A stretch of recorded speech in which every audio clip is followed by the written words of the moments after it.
UDF നേടുന്ന ഏറ്റവും ഉജ്ജ്വലമായ വിജയമാണ് ഇത്തവണ ഉണ്ടായിട്ടുള്ളത്. അത്രയും വലിയൊരു വിജയം അവർക്ക് 2010 പോലും ഉണ്ടായിട്ടില്ല. അപ്പോൾ അങ്ങനെ ഒരു ഉജ്ജ്വലമായ വിജയം നേടണമെങ്കിൽ തീർച്ചയായിട്ടും കോൺഗ്രസിന് സംഘടനാ സംവിധാനം ഉണ്ടായേ പറ്റൂ. ഞാൻ UDF എന്ന് പറയുന്നില്ല, കോൺഗ്രസ് എന്നാണ് പറയുന്നത്. കോൺഗ്രസിനാണ് അതില്ലാത്തത്, അത് അവരുണ്ടാക്കിയെടുത്തു എന്നതിൻ്റെ തെളിവാണ് ഈ വിജയം. ഈ തദ്ദേശ തെരഞ്ഞെടുപ്പിൽ ഏറ്റവും കുറച്ച് പോളിംഗ് പെർസെൻറ്റേജ് ഉള്ള രണ്ട് ജില്ലകൾ, ഒന്ന് തിരുവനന്തപുരം, ഒന്ന് പത്തനംതിട്ടയും തിരുവനന്തപുരമാണ്. പത്തനംതിട്ടയാണ് ഏറ്റവും കുറവ്, അത് കഴിഞ്ഞാൽ തിരുവനന്തപുരമാണ്. ഇപ്പോൾ തിരുവനന്തപുരത്ത് നോക്കുകയാണെങ്കിൽ ഇപ്പോൾ കോർപ്പറേഷനിൽ BJP ജയിച്ചു കയറിയാണ്, LDF വലിയ തോതിൽ തിരിച്ചടി കിട്ടിയിട്ടുണ്ട്. അപ്പോൾ ഇതൊരു ട്രെൻഡോ സൂചനയാണ്. അതായത് കുറേ അധികം ആളുകൾ LDF വോട്ട് ചെയ്തില്ല എന്ന് നോക്കുകയാണെങ്കിൽ വേണമെങ്കിൽ അതിൽ വിലയിരുത്താം.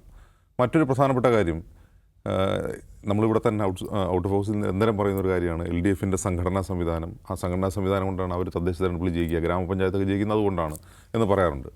ഇത് നേരെ തിരിച്ചപ്പോൾ UDF കാര്യം നോക്കുക, എസ്പെഷ്യലി കോൺഗ്രസിൻ്റെ കാര്യം നോക്കുക. കോൺഗ്രസ്സിന് ഈ നേട്ടം എന്ന് പറഞ്ഞാൽ ഈ പഞ്ചായത്ത് രാജ് സംവിധാനം നടപ്പിലാക്കിയതിന് ശേഷം UDF നേടുന്ന ഏറ്റവും ഉജ്ജ്വലമായ വിജയമാണ് ഇത്തവണ ഉണ്ടായിട്ടുള്ളത്. അത്രയും വലിയൊരു വിജയം അവർക്ക് 2010 പോലും ഉണ്ടായിട്ടില്ല. അപ്പോൾ അങ്ങനെ ഒരു ഉജ്ജ്വലമായ വിജയം നേടണമെങ്കിൽ തീർച്ചയായിട്ടും കോൺഗ്രസിന് സംഘടനാ സംവിധാനം ഉണ്ടായേ പറ്റൂ. ഞാൻ UDF എന്ന് പറയുന്നില്ല, കോൺഗ്രസ് എന്നാണ് പറയുന്നത്.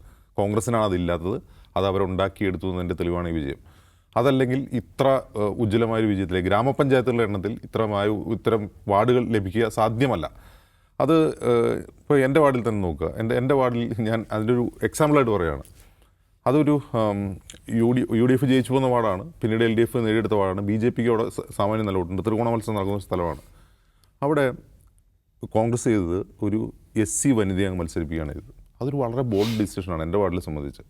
അപ്പോൾ അതുപോലെ അത്രയും സൂക്ഷ്മമായി അവർ ഇത് എഞ്ചിനീയർ ചെയ്തിട്ടുണ്ട്, ഇലക്ഷൻ എഞ്ചിനീയറിംഗ് നടത്തുന്നുള്ളൊരു ഒരു ഉദാഹരണം പറഞ്ഞു തന്നേ ഉള്ളൂ. അവർക്ക് സംഘടന ഉള്ളതുകൊണ്ടാണ് അത് നടക്കുന്നത്, വോട്ട് പിടിക്കാൻ ആളുണ്ട് എന്നതാണ്. അപ്പോൾ കോൺഗ്രസ് അവരുടെ സംഘടനാ സംവിധാനം ഈ തെരഞ്ഞെടുപ്പ് കൂടി ശക്തമാക്കിയെന്നതിൻ്റെ തെളിവാണ് ഈ വോട്ട് കിട്ടിയത്. അല്ലെങ്കിൽ ഇത്രയും വാർഡ് പിടിക്കാൻ അവർക്ക് കഴിയില്ല എന്നുള്ളതാണ്. മറ്റൊന്ന്, അവർക്ക് നഷ്ടമായിട്ടുള്ള ചില മേഖലകളുണ്ട്, പ്രത്യേകിച്ചും മധ്യ കേരളത്തിലെ എറണാകുളം, ഇടുക്കി, കോട്ടയം ജില്ലകൾ.